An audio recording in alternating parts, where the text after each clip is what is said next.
você tenha o comportamento correto. O reino de Deus não é o estereótipo. Não é comportamento correto pelo comportamento correto. Não é comportamento correto condicionado. Não é comportamento correto constrangido. Não é comportamento correto interesseiro em alguma bênção futura ou qualquer livramento da parte de Deus. O que interessa é uma transformação interior. Então não é comportamento, é uma mudança que acontece de dentro para fora no reino de Deus. No reino do mundo, há a questão da tribo, do meu espaço, do meu grupo, da minha nação, do meu lado, né? A questão nacional. Somos nós aqui, eles lá são reinos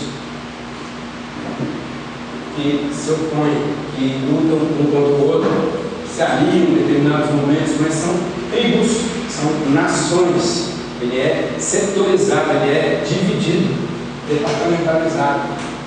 Agora, o reino de Deus é universal. Ele não se divide. O reino de Deus, presta atenção, o reino de Deus não é uma coisa nossa, exclusivamente nossa, desse espaço, ou nossa dessa cidade, ou nossa desse país, ou desse continente, nem mesmo desse planeta.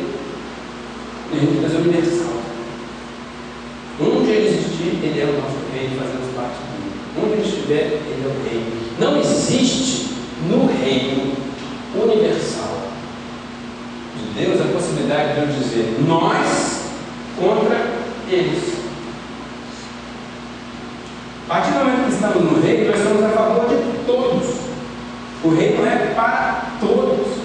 Não é uma luta, nós não lutamos, mas uma luta contra o reino do mundo ou os reinos do mundo. Não é o nosso reino de Deus, da igreja, contra o reino de uma outra denominação, de um outro reinado, de um outro Deus, de uma outra religião. Não somos nós contra os católicos, ou nós contra os budistas, ou nós contra os muçulmanos. O reino de Deus é um reino de inclusão. É para todos. Nós não estamos contra ninguém. Nós estamos a favor. A favor do amor de Deus para alcançar cada um desses corações. Nós cantamos aqui hoje um cântico até de um irmão amigo nosso, já há muito tempo, Marcos de Branco, fala: o Senhor está levantando um grande exército, um povo de guerra capaz de vencer o inimigo. Mas ele diz: a nossa luta não é contra a carne ou sangue. Então nós não temos inimigos, nações inimigas, povos inimigos, pessoas inimigas. Não temos. A nossa luta é contra os dominadores do mundo, os principados e potestades. Isso sim, nós lutamos contra eles. Então é uma luta para que esses valores destes poderes não permaneçam. A gente luta contra esses valores. E o principal palco dessa luta, o primeiro deles, é interno. Quando a gente fala da transformação interior.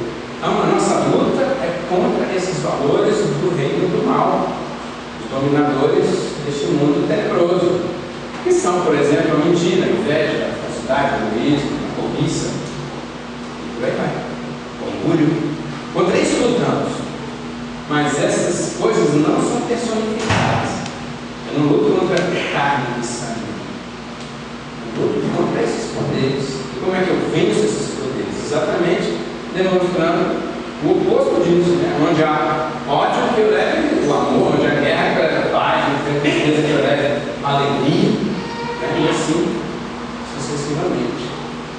O reino, o mundo vive em conflito, porque o comportamento é exigido, leis são colocadas, é sempre um conflito de interesses, porque o que se busca é um interesse centralizado. Há conflito. Já no reino de Deus, a chamada é para a reconciliação. A chamada é para que a gente diminua os espaços, para que a gente encurte as distâncias, para que a gente se aproxime um do outro, para que a gente se reconcilie, para que a gente perdoe, te abrace, traga, junte, una. Esse é o reino.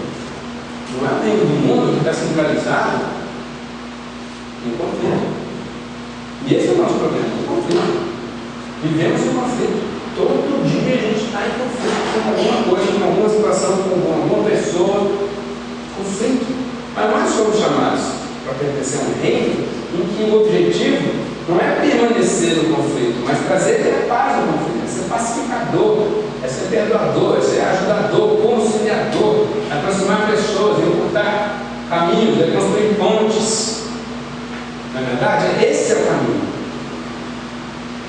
E o que caracteriza essa situação, quando alguém no conflito não apresenta um comportamento esperado, é crime. No nosso caso, o reino de Deus, quando a gente não está fazendo o que é esperado, quando a gente não está acertando no caminho certo, a gente tem a questão do pecado. Então, há diferenças entre os dois reinos. A diferença que eu queria hoje enfatizar mais, que a gente realmente não tivesse dúvidas quanto a isso, é que a forma de vida do reino de Deus, ela se contrapõe, ela é oposta completamente a este mundo, a este reino deste mundo. Porque aqui é centralizado no poder de uns sobre os outros. E aqui ela é centralizada no amor de um por todos nós. Enquanto não tem o poder de cima para baixo, para ferir, para machucar, para coagir, nós temos um outro, o nosso reino, que nos serve de baixo para cima, se humilha e fala: faça vocês do mesmo modo que eu fiz. Se alguém quiser vir após mim, se alguém deseja caminhar comigo, se alguém deseja ser meu discípulo, se alguém deseja participar do meu reino, negue-se a si mesmo. Você percebe que nesse reino de Deus não há uma busca pessoal. Não há essa figura de que eu, primeiro, eu tenho mais valor, eu é que importa. Isso nesse reino do mundo, onde o ego é centralizado. No reino de Deus, não. Porque o rei resolveu fazer não a sua própria vontade, mas abrir mão da vontade, se a vontade dele não fosse a vontade do Pai. E ele nos ensinou a orar. Claramente, nos ensinou a orar, dizendo: venha pelo reino. Pai nosso, venha pelo reino. Que ele seja reino assim na terra como no céu. Que ele seja exercido aqui entre nós do mesmo jeito que ele é exercido no céu. Então, é o reino que vem, ao qual nós nos submetemos. E nos submeter a esse reino significa essa negação do meu interesse pessoal. No primeiro lugar, eu não vou me importar comigo. Isso faz parte da nossa natureza. Até instintivamente a gente se cuida, se protege, se alimenta, se abriga. Isso não tem problema, mas busque em primeiro lugar o reino de Deus. Preocupe-se, como lemos aqui em Filipenses, no interesse do outro. Cada um cuide não somente dos seus interesses, mas também dos interesses dos outros. Como é bom quando a gente ouve alguma coisa assim, né?